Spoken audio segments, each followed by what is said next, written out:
Oh, I had something completely different planned for this with a crown and scepter, a robe, all that other stuff, but like Amazon apparently just like lost the order, so whatever, here we are. So this video isn't going to be necessarily like a case study on the genre of political intrigue, but more so about like trying to find the metaphysics as to what it is that makes political intrigue interesting and what can we actually turn into gamified material. I've developed a subsystem that can plug into any TTRPG to help game masters prep for running political intrigue campaigns. The PDF of this is going to be available down in the description below. Before we get super into this one, just know there's going to be some spoilers for Game of Thrones, I know for sure. I figure with season 8 being as bad as it was, most people are kind of cool with that one getting spoiled at this point. So I feel like I'm going to talk about that one kind of frankly here. I'm also going to mention that there's going to be some spoilers in here, pretty light ones for Lord of the Flies. If you haven't read this one, because probably you saw that this was on like an 8th grade middle school reading list and you were like, that's not for me, please go check this one out. This video will have very light spoilers, but I wouldn't say that it's going to ruin anything in the book necessarily, but it's very much worth checking out. The other one that I will mention that we will be talking about a little bit is going to be Ursula K. Le Guin's The Ones Who Walk Away from Omelas. This one in particular is a very short story. You can read through the whole thing in about 10 minutes. In fact, if you haven't, I recommend that you pause the video now, come back to it after you have read it. It's available online. This is a very popular story that explores really what are we willing to do for the comforts of modern society.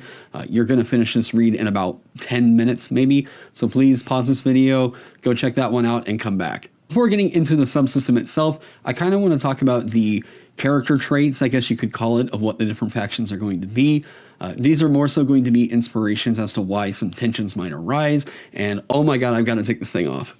This is going to be a guide for prepping for political intrigue, and I'm going to be giving you some more solidified, I want to say gamified advice here in a way that I think is more practical for prepping for TTRPGs.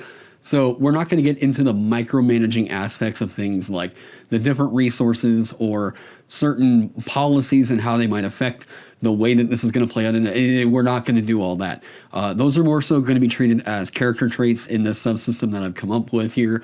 I will talk about them here briefly just to give you some ideas as to why certain tensions might arise in a political intrigue style campaign, and ultimately what the goal is that we're looking towards, and what I think that the campaign arc is more or less going to wind up ending at.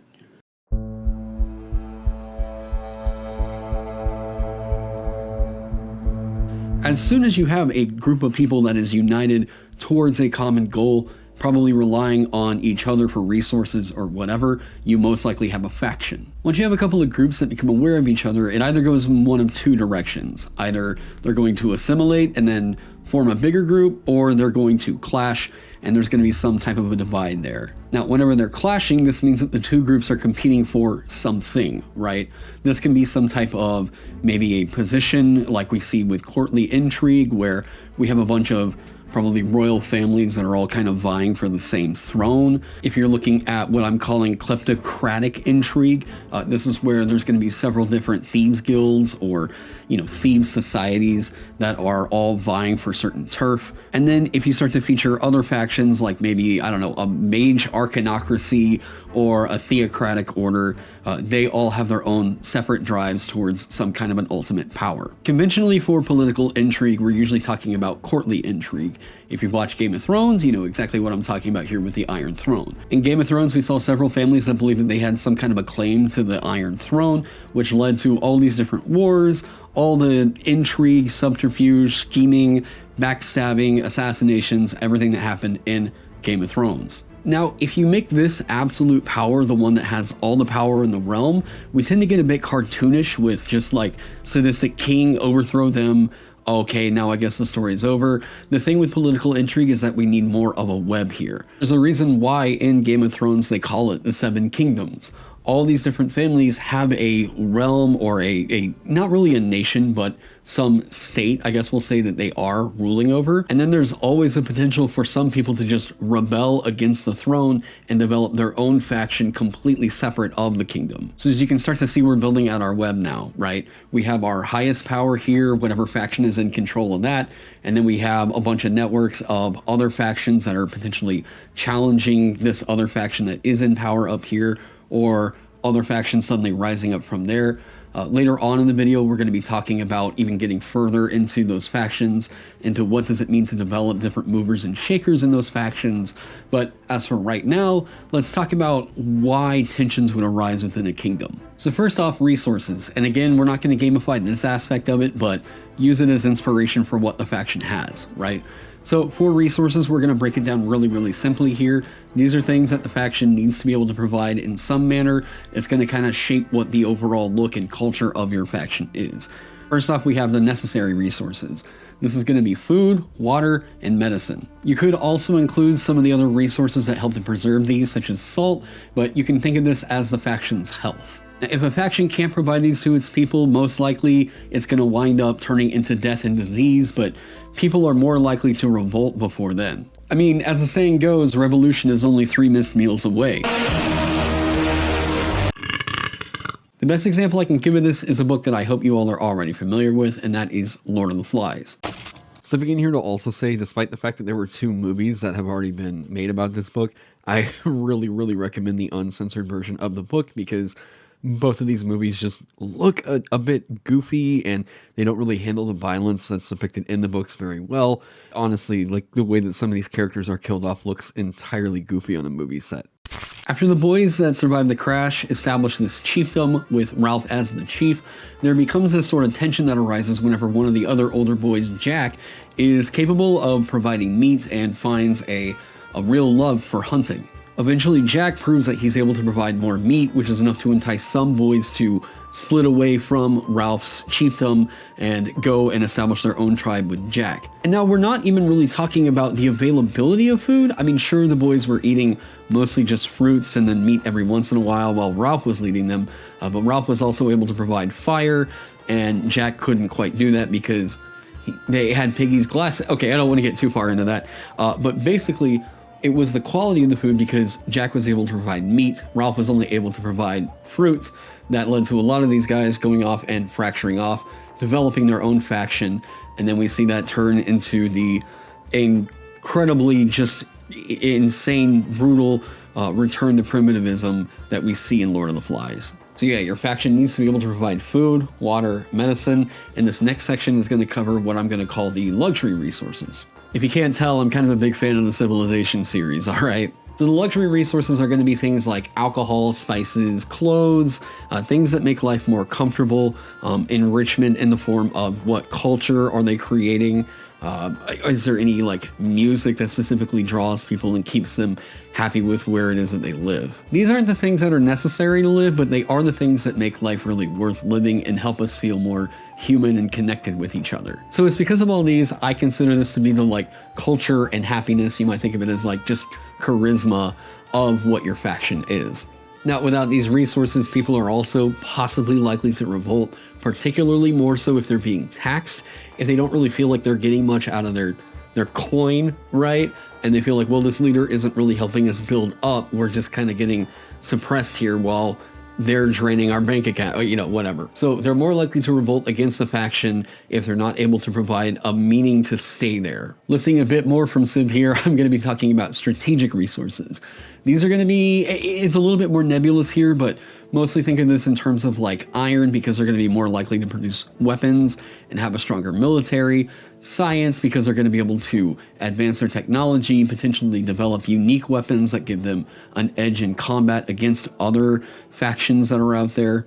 And then lastly, and probably a bit more nebulously here, is also the infrastructure, the logistics, what it takes for them to run their people and make their lives more comfortable? Are they able to build up houses that have, I mean, if they had like central heat and air in a fantasy world, killer. If they're not able to provide the basics of comfort for their people, they're probably not going to keep their people very long. These strategic resources are a way that they can help keep their people safe and also potentially conquer other factions. I'll give you some examples here from like traditional fantasy. So consider how things like fine dwarven armor and weapons gives them a militaristic edge, or like how gnomes would rather invent their way around the problem. Elves will build their cities in treetops because they know that their most superior soldiers are going to be their archers.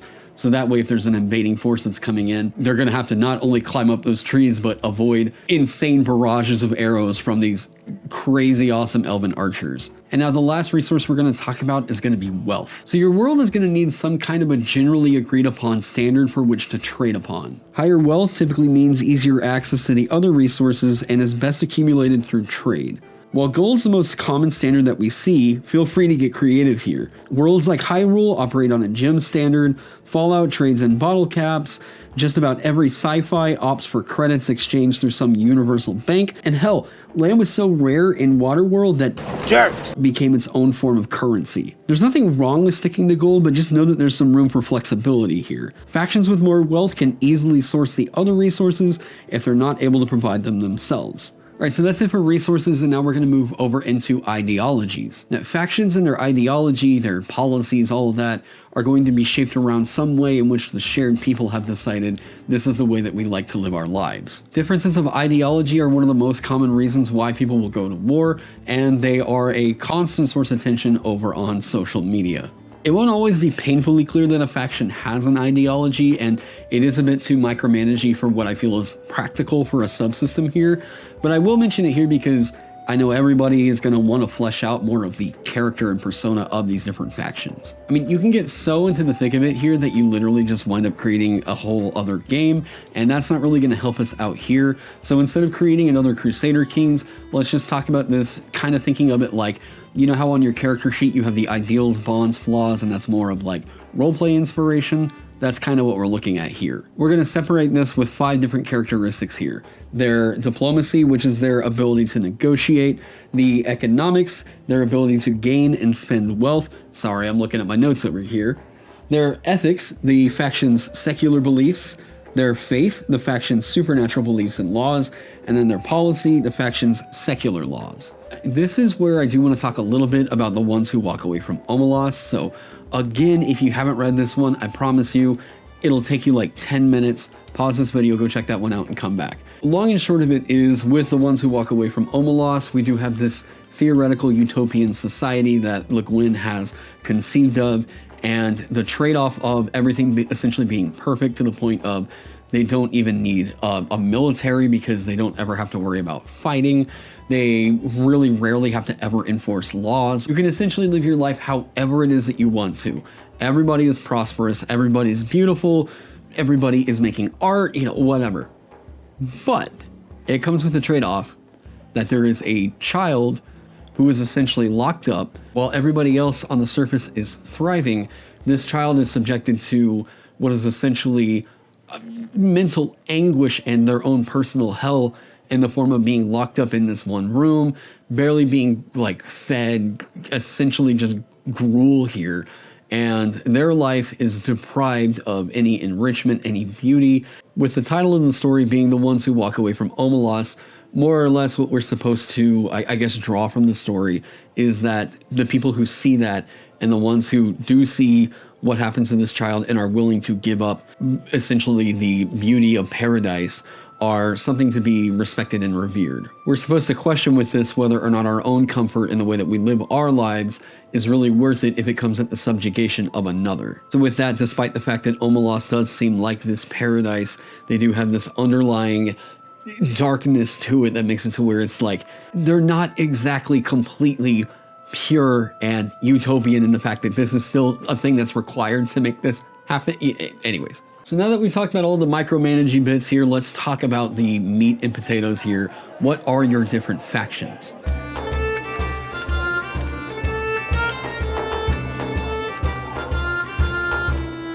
I'm going to briefly summarize what I think are like 3 different types of factions that are most common to political intrigue. You can get totally in depth with more classifications for them if you want, but for here, let's stick to the main 3 that I think we're going to be running in our tabletop role-playing games. Number 1 is going to be courtly intrigue. This all, I want to say, probably got started with Arthurian legend. Courtly intrigue, we're talking about a faction of royals who are all kind of vying for some type of a throne, or hoping that somebody is put on the throne that puts their court, their faction, in this highest power. Despite the fact that I'm saying courtly intrigue, that doesn't necessarily mean that this needs to be a traditional monarchical kingdom that's going for this thing. I'd actually venture to argue that Lord of the Flies, what I mentioned earlier, is actually a courtly intrigue story. It's a tribal intrigue, I guess is what you could say, but it is a courtly intrigue nonetheless. Now, in courtly intrigue, I mean, you all already know this one, so we don't really need to deep dive on this, but the highest power is going to be some type of a position.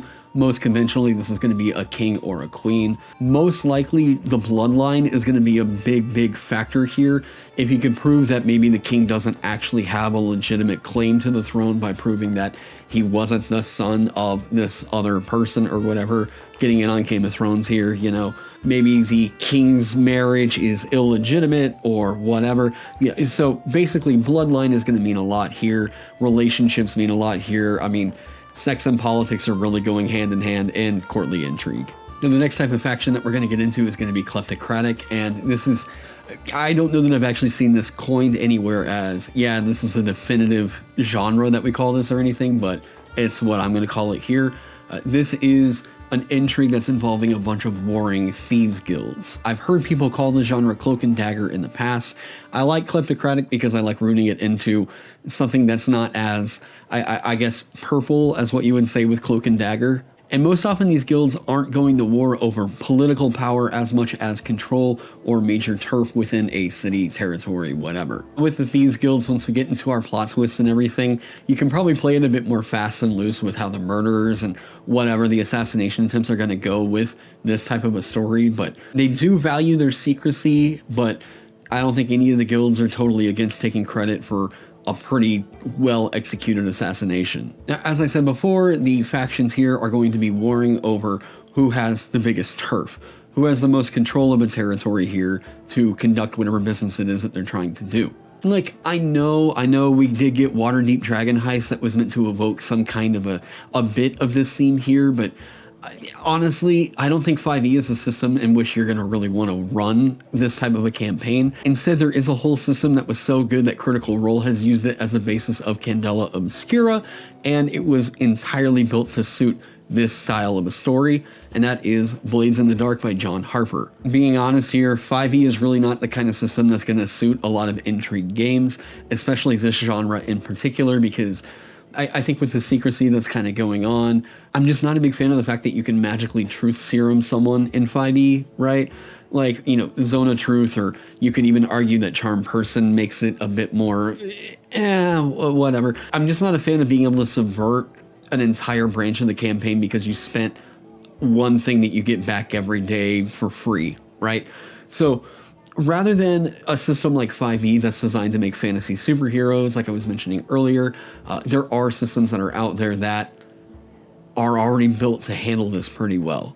And if the OGL situation did encourage you to want to branch out and check out some other systems, this is one that I'm going to highly recommend here, not sponsored or anything like that, but there is a reason why Critical Role is using this as the basis for one of the engines that they are creating. I want to make mention of a book I feel like is required reading if you're considering running a kleptocratic intrigue type of a campaign, and that's going to be The Lies of Locke Lamora by Scott Lynch. Really just the whole Gentleman Bastard sequence, particularly because of the voice in which Scott Lynch is using in these stories.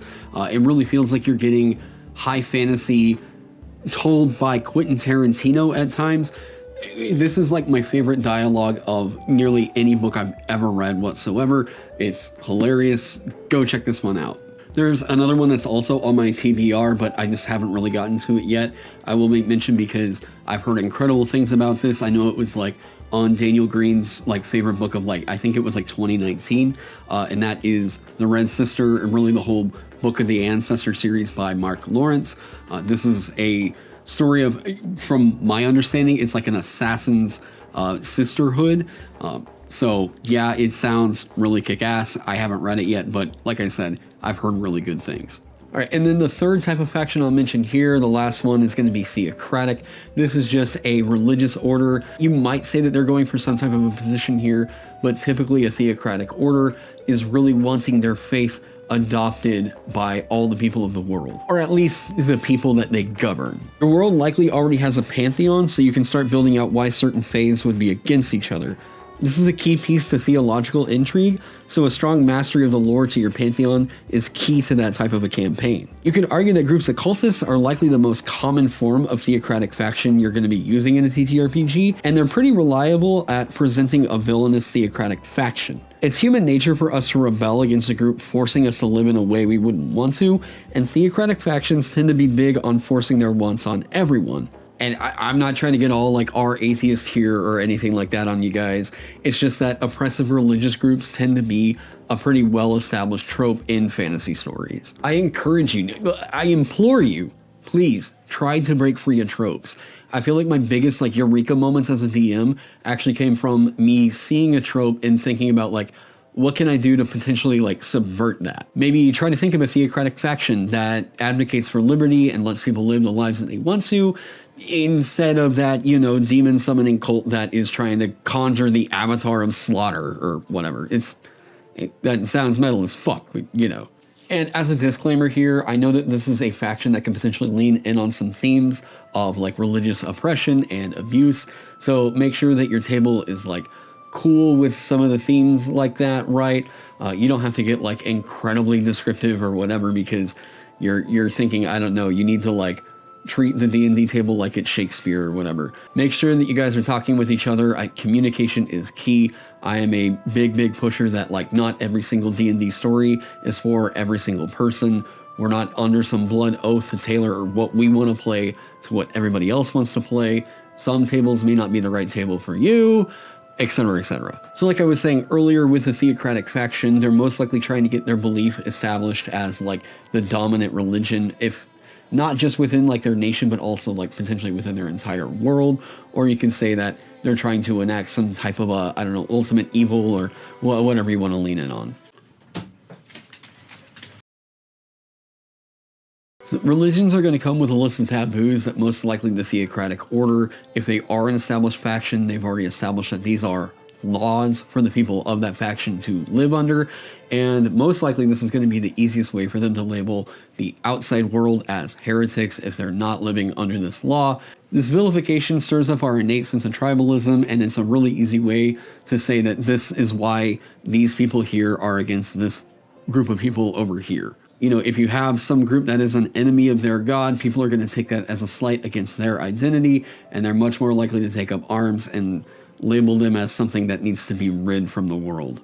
Again, this can get into some pretty dark territory. Just talk with your table, make sure everything's cool before you guys decide to go down that route.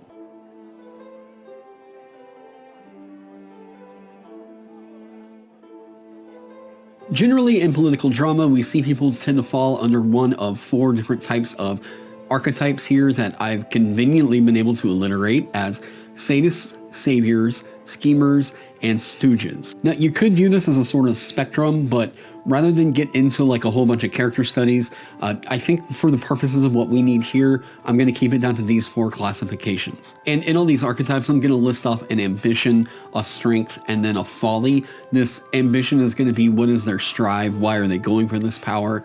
Their strength is going to be what is it that helps them out in the story? What is it about like their character? What are they willing to do in order to get what they want? And then their folly is going to be generally what leads to the downfall of this archetype. This is something that you don't have to adhere to, but generally what I've seen in stories, this is the kind of thing that once we see this happening, it's like, oh, okay, they're not long for this thing. So first off, we have your sadists. These are going to be your absolute monsters that typically serve as the antagonists of your story. Even in non-political stories, the tyrannical sovereign is a keystone villain type. Sadists are out to get what they want at any cost and are always driven by selfishness. Even if your sadist is going to use cruelty as a purely utilitarian means of helping their people or enacting vengeance, that sadist is a raiding conqueror at best. The sadist's ambition is whatever is good for me. Their main strength is going to lie in intimidation, typically by like making people think that they're going to be executed or tortured or something like that. For their folly, it's extremely rare you're ever going to see a sadist that is going to relinquish their power. It's like entirely against their archetype for them to do so.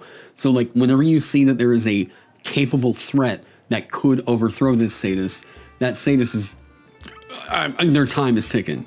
These are all characters who will use brutality to achieve whatever it is that they have in mind, and they do not mind murder. They do not care who knows about it. In fact, they want people to know about it because that helps them with their intimidation factor. Except we have our saviors, and the saviors are the heroes of the story generally, I would say, whose goals we're meant to align with as the outside observers. And it's important to say this now because I know people are probably going to argue about this, but saviors are not always the main characters of our stories. I would go so far as to say that Game of Thrones was particularly brutal about giving us saviors that we're meant to get really, really attached to, and then just almost immediately brutally killing them off. Now, a savior isn't just somebody who like does good. They need to not only have the capability to lead, but also the want for power. These are people who, if they are put into a position of power, we know that they will be using that power for the people. If we're talking about like The Legend of Zelda, I think that Princess Zelda is more likely to be our savior than Link. Link is what I would call the stooge. Now, to define their ambition, strength, and folly, with a savior, their ambition is always going to be they're trying to do what's good for the people. Their major strength is always going to be liberation. They don't want people to have to live their life in a way that they don't want to. I mean, this is playing on our innate instincts to really want to live life the way that we want to. But if we're looking up to a savior, this is somebody that's saying, if you put me into power, I'm going to make sure that you guys are doing what it is you want to do. Now, a savior's folly, this is a really interesting one. So with a savior's folly, it tends to be that if they fall into temptation, most likely they're not going to be able to get to rule. But I will also say that a savior is most likely going to be the one that will sacrifice themselves if need be in order for the better of the people. Just to kind of further my point there, and without getting into any spoiler territory, one of my favorite saviors in any fiction whatsoever kind of planned out their death in a way because they knew that by them dying, it would ignite a spark of revolution, which would lead to the overthrowing of this power. So like, typically whenever I see a savior, it's like, either you're going to be around for the entire story, especially if we're centered, like our camera is center focused on them, either you're going to be around for the entire story, or you're going to break my heart in the first book, and then every other book is going to wind up keep bringing you back, right? I mean, Ned Stark, anyways. I swear, it's like if you just ignore seasons 6 to 8, the story is just incredible. Okay, anyways, I won't rag on that one too much because I've got plenty of that coming up for our next section, and that is schemers. Schemers are masters of manipulation, which means that their character is most likely built entirely to scheme in the story. While the sadists and the saviors are most likely the faces of the faction, the schemers are the string pullers and the puppet masters that are really exacting the plans and like keeping the engine going behind the scenes. Often schemers are using beauty and brains over brawn, making femme fatales, scholars, and advisors the go-to for schemers. Game of Thrones is like the king of schemer archetype, schemer character study of all fiction. The schemer's ambition is going to be good for my goals, making it to where there can be a bit more bleed over for whatever savior or sadist they feel is convenient for whatever it is that they want to make happen. Schemers hit the end of their doomsday clock and are likely not long for this world the moment that they're found out if their plans go awry, or, and this is a unique situation because we haven't seen too many people really go through and kind of finish out a story with a schemer in this position, and that's that if a schemer gets everything that they want and they are potentially appointed into a position of highest power. If a schemer has gotten pretty much everything that they want, you can pretty much plan on an axe coming down on their neck within the next 5 pages. It's just really unlikely that we ever see a schemer put into this position of highest power, and typically whenever this happens, it kind of falls apart. Okay, I'm gonna rant about this here. I've held this in for way too long. I'm glad I get to finally put this on a video. I promise I did not come up with a political intrigue thing just to have an excuse to rant about my fanfic theory about how this would have improved Game of Thrones. Okay, basically here's the thing. Cersei is a schemer. All right, she is at her best in the series whenever she has to scheme. We saw a major flop happen in Game of Thrones whenever Cersei Lannister was no longer able to scheme, and this is at the end of season 5. Basically, you can pinpoint the entire downfall of the show to the moment that Cersei Lannister blows up the Sept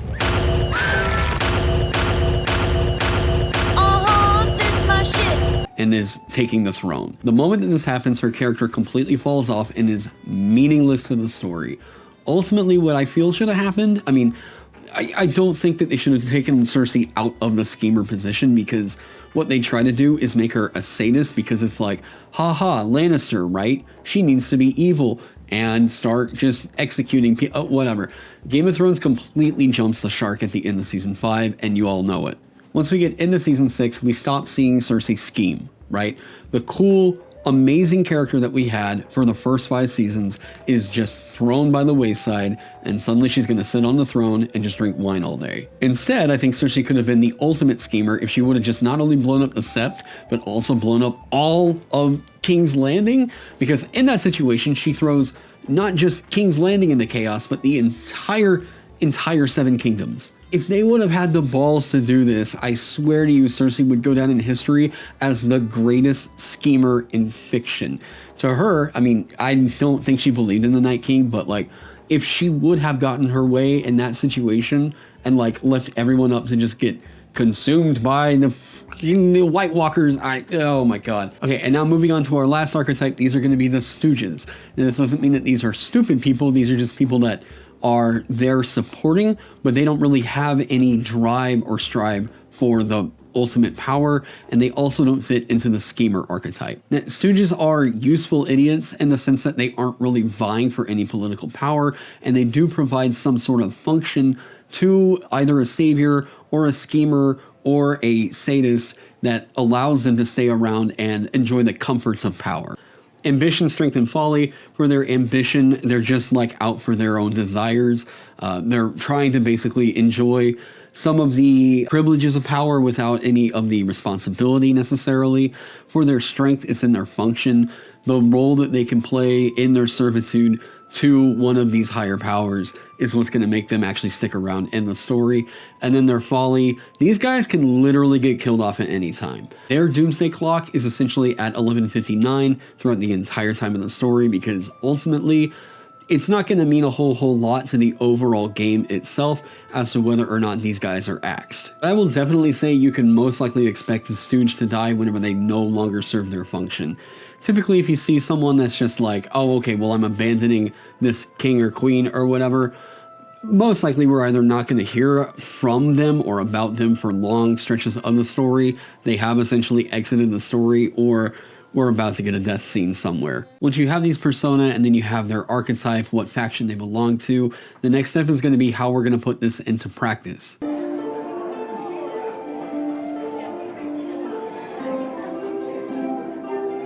Like I said earlier, I'm aiming for a subsystem that's going to be system agnostic, so feel free to use this for D&D 5e, Pathfinder, OSE, Shadow Dark, whatever it is that you want to run. Now, in order to get the network of Intrigue going, there's something we're going to have to do first.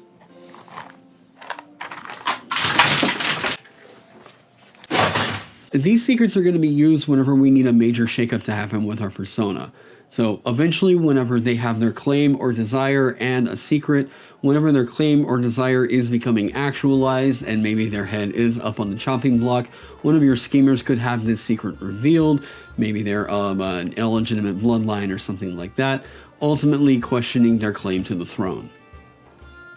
Oh God! Signature to the genre is going to be the plot twist and turn. A perfect plot twist, particularly in political intrigue, needs to have sweeping implications for every single faction in the conflict. It doesn't mean much whenever a character kills like a known opponent or something, but whenever a queen murders her own child in order to deny a dying king an heir because of an arranged birth or something like that, now we have a twist with impact. This is the real juice to political intrigue. This is the stuff that's going to leave your players guessing, coming up with their own little conspiracy theories as to what all is going on. But the one key to this that all you DMs out there need to keep in mind is you need to be sure that anybody is on the chopping block. None of the NPCs that you created are safe. kill your darlings. So this is a key part of the subsystem that I'm creating here, and I went into it with this ethos really, and that is that I want you to look at me as the bad guy here, all right? I want the dice that I'm putting in your hands to be the ones that are killing your NPCs. You relinquishing the NPCs in this whole network that you created to a random dice pool is not only going to keep your players guessing, but it's going to keep you guessing.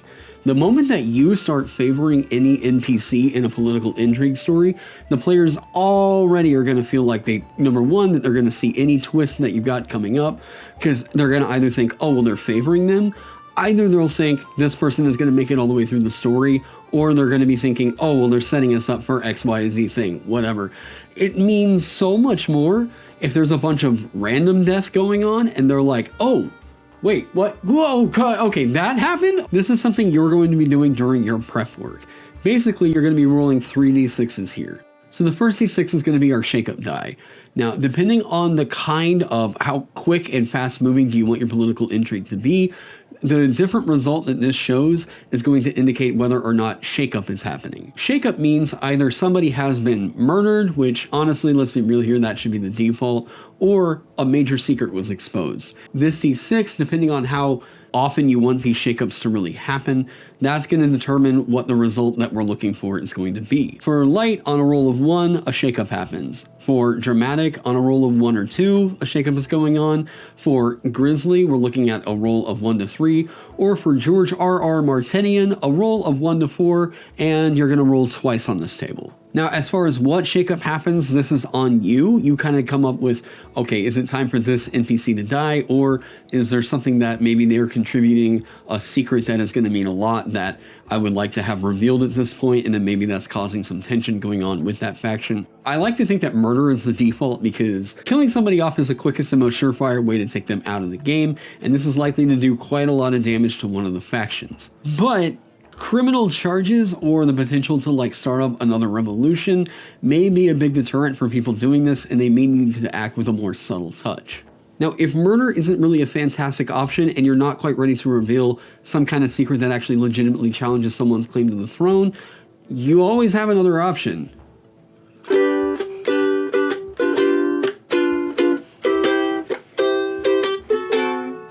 Gossip, rumors, accusations, throw these out there as to whether or not someone's telling the truth. This is actually somewhere where in a D&D campaign, a spell like Zone of Truth could actually make for a really compelling moment whenever they are interrogating one of these people and actually find out, oh, wait, you're not lying about what else. Oh, okay, what, so this is a big aha moment that could potentially come up and make your players feel really smart about oh, I did burn a 4th level spell slot to overcome this major plot point you have to, anyways. So essentially with this subsystem, all you're going to do is you're going to populate all the different factions with a list of persona that you do know have a legitimate claim to whatever it is they're trying to go for.